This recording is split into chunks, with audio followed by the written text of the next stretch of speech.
आगे बढ़ते बात करेंगे अवैध धर्मांतरण के खेल को लेकर, जहां ईडी का शिकंजा अब कसेगा। छांगुर के रिमांड की अर्जी लगा सकती है ईडी की टीम। ईडी लखनऊ कोर्ट में अर्जी दायर करेगी और छांगुर की कस्टडी लेगी। बड़ी खबर निकलकर सामने आ रही है। छांगुर की रिमांड की अर्जी जो है वो ईडी लखनऊ कोर्ट में दायर करेगी। जिस तरीके से लगातार छांगुर को लेकर जांच पड़ताल की जा रही है और कई सारे राज जो हैं वो छांगुर के निकलकर सामने आ रहे हैं, और इसी कड़ी में अवैध धर्मांतरण के आरोपों में घिरे मौलाना छांगुर को लेकर आए दिन नए नए खुलासे हो रहे हैं। उत्तर प्रदेश में बलरामपुर के उतरौला स्थित बाबा ताजुद्दीन आशवी बुटीक पर पड़े छापे में चौंकाने वाला खुलासा हुआ है।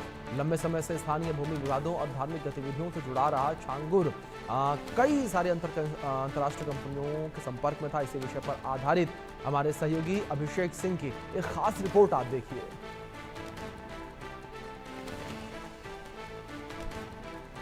के मास्टरमाइंड जलालुद्दीन उर्फ मौलाना छांगुर के तार कुछ मरीन कंपनियों से जुड़े हुए हैं। इन्फोर्समेंट डायरेक्टरेट की छापेमारी के दौरान आसिफिया और साथ ही साथ वो बुटीक जो नीतू उर्फ नवीन के नाम पर था और जहां पर बैठकर डेमोग्राफी बदल दी जा रही थी, वहां से ईडी को कुछ दस्तावेज मिले हैं जिसने हर किसी को चौंका कर रख दिया है। ये दस्तावेज हैं नवीन की उन कंपनियों के जो सीधे मरीन कंपनियों तक जाते हैं। वो मरीन कंपनियां जो देश विदेश में अलग अलग काम करती हैं, यानी जहाज़ों की वो कंपनियां जो अलग अलग सिस्टर कंपनियों के साथ मिलकर काम करती हैं और जिनमें 10 और कंपनियां हैं, जिनमें कुछ के दफ्तर पनामा में तक हैं और कुछ कंपनियां मरीन इंडस्ट्री से सीधे जुड़ी हुई हैं।